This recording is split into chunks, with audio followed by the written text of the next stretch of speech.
You already clicked on this video, so chances are you want to know my opinion on your favorite team's NBA draft this year. And let me tell you something right now, you came to the right place, because all those other big media, sports article writers, whatever, like ESPN, Bleacher Report, House Highlights, they don't know what they're talking about. Unless they want to sign me on a contract, then I am willing to make an exception there. But for the sake of this video, I know everything about the draft, but not from a statistics standpoint where I know, their LeBron, Jokic pick and roll numbers on per 36, 100 possession, whatever. I am going purely off of vibes and aura. Yes, we are doing a draft grading purely based off of those two things, vibes and aura. Let's go ahead and just start from the top. The Dallas Mavericks drafting Cooper Flagg. We all knew this was going to be the #1 pick, so I'm not going to spend too much time talking about it, but he does perfectly embody this new Dallas Mavericks era, which is of course all about defense. Nico Harrison said it himself, defense wins championships, and that is what Cooper Flagg brings to the table. He also brings a lot of vibes and aura to the team. This guy is primed to be a superstar on a franchise. I know a lot of people are upset that the Dallas Mavericks got the #1 pick. They think that it's rigged. They think it's just because they traded Luka, whatever. And even if that is true, right? Even if Adam Silver gave them the #1 pick just for giving LA, Luka Doncic, I don't care, because I actually feel like this Dallas Mavericks team, fully healthy, is going to be a really good team, and that's all I care about, watching fun basketball. So Dallas Mavericks, congratulations. You guys get an A+ rating. The San Antonio Spurs, Dylan Harper, we all knew he was going to go here. I am honestly scared of the San Antonio Spurs. The night after the draft, when I went to bed, I had nightmares of my team running into this team during the regular season. I would say the playoffs, but I'm a Sacramento Kings fan. There was no way in hell that's going to happen. I don't really have much to say about Dylan Harper. A+, San Antonio Spurs. Congratulations. You guys did great. The 76ers, VJ Edgecombe, also did great. A+.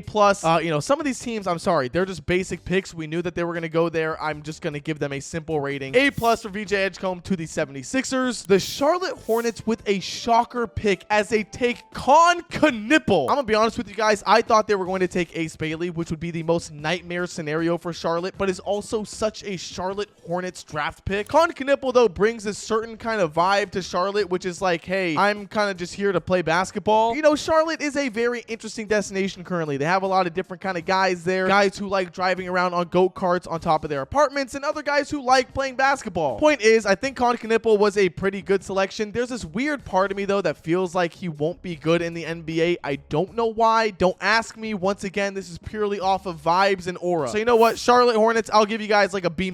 I'll give you guys a B-. That's pretty solid. But oh boy, do we need to talk about the Utah Jazz drafting Ace Bailey. This is definitely one of the most interesting picks in this draft, simply because Ace Bailey did not want to go here. There's a lot of very sketchy, interesting, and just like weird things with his agent and their whole team talking about where they wanted to go, the way they were tanking his draft stock, the way that they were asking for money to do interviews. It's a very weird situation, and I feel a bit uncomfortable even talking about it. But you know what? I'm so happy this guy went to a place that he didn't want to go to, simply because the way they were trying to like manipulate the draft and go to a certain team. I just made a TikTok talking about this, but a lot of people don't know that Steph Curry essentially did the same thing, except he didn't have a very shady team around him. And so you know what, man? For the Utah Jazz to take that risk and really look at his talent and say, we are not going to pass up on this, even though he does not want to play here, props to the Utah Jazz for taking that risk and taking him on. I do have a strong feeling Ace Bailey will turn into a great player if he does care about basketball. If he turns into a guy that starts caring about all the other things outside of the game and doesn't really put in the work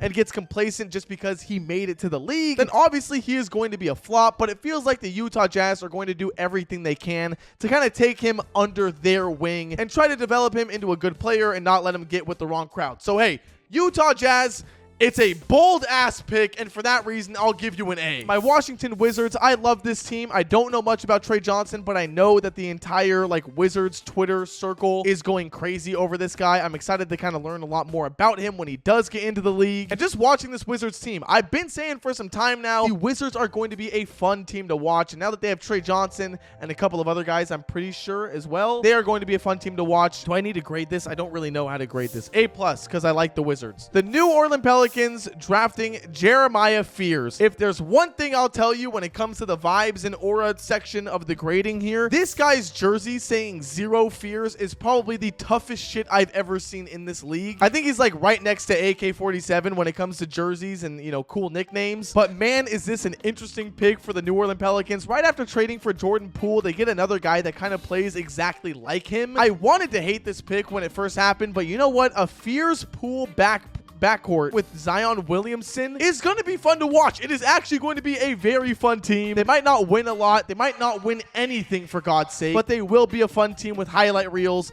And for the sake of this grading, if we're going off of highlights and, you know, the 2 words I've mentioned 5 times already, they're getting a B at least. I don't want to give them an A. I don't think this is A worthy. The jersey is still really cool, but this is a B. The Brooklyn Nets, who had 5 picks in this draft, somehow missed on literally every single one. But the first one we're going to go over is Igor, I don't know exactly, Demon. This was a shocker pick, and for good reason, because Demon is fucking awful. I'd say Demon is really good just for 2 things. The first one being just super tall, and the second one,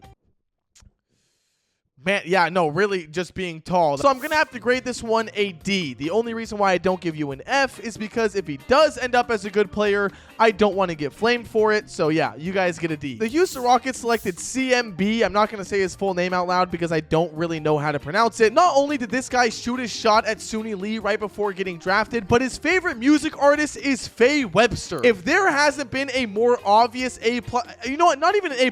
Give this dude an S. Huge congrats to the Raptors. This dude is going to the Hall of Fame. Following the Toronto Raptors, you have the Houston Rockets, or I guess you should say the Phoenix Suns. It might be a little bit confusing because for some reason the NBA doesn't swap out the hats when they get drafted. But anyways, they took Maluach, who's actually a guy I've been very high on for some time now. And I'm going to be so straightforward with you guys when I say I did not want his ass on the Phoenix Suns. And I only say that because the way the Phoenix Suns have ran their organization for these past couple of years is very worrisome if you're a new young player. But they did end up making some good moves during the draft and even after the draft as well, so I am pretty excited to see how he can play with this team. It is still interesting with the whole Jalen Green, Devin Booker, and Bradley Beal situation, but because Maluach is goated, the Phoenix Suns, I'll give him a B+.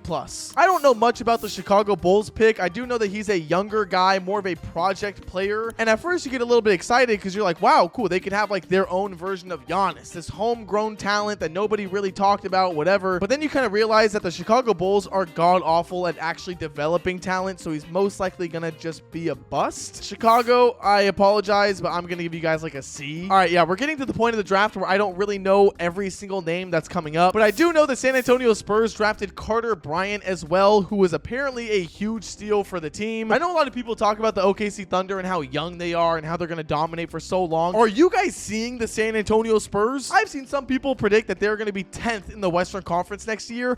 I'm gonna be honest with y'all, top 4. The San Antonio Spurs will be a top 4 team in the NBA next year. Mark my words. A+, I don't care. The Blazers drafted Hansen Yang, who was projected to go mid-second round of the draft, according to my sources, but ended up going early first round. I didn't really know much about this guy besides the fact that they made him sit in the actual audience and crowd, not in like the green room area. And I didn't really think I'd feel a certain way about him until I saw his press conference with the Blazers, where he said his 3 favorite things to do is sleep, play PS5, and eat food. I am now voting for him to be my rookie of the year. I love everything about him. And then last but not least is the Sacramento Kings as a team. They finally had a good draft, so they of course get an A+. I'm gonna be honest with you guys, I apologize if this video is all over the place. I kind of just sporadically took down notes on players and teams and how they drafted, and this is just me literally spitting out every single thought that comes to my brain. So if you did for some reason enjoy this, be sure to like and subscribe. Comment down below your opinions on the 2025 NBA draft. I read and respond to everybody, and there's most likely a player that I missed that was actually a hidden gem